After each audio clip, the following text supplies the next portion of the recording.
আসসালামু আলাইকুম dear viewers, আশা করি ভালো আছেন। আজকে এসেছি কক্সবাজার ফিশারি ঘাটে। এই ফিশারি ঘাটে বিভিন্ন ধরনের মাছগুলো সাগর থেকে তোলা হয় এবং এগুলো দেশের বিভিন্ন এলাকায় পৌঁছে যায়।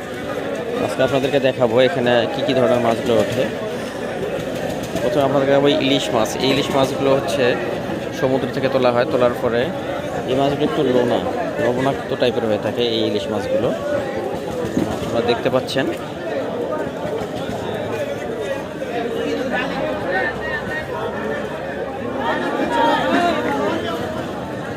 অসংখ্য মাছ, মাছ আর মাছ, সবগুলো ইলিশ মাছ, সামুদ্রিক ইলিশ।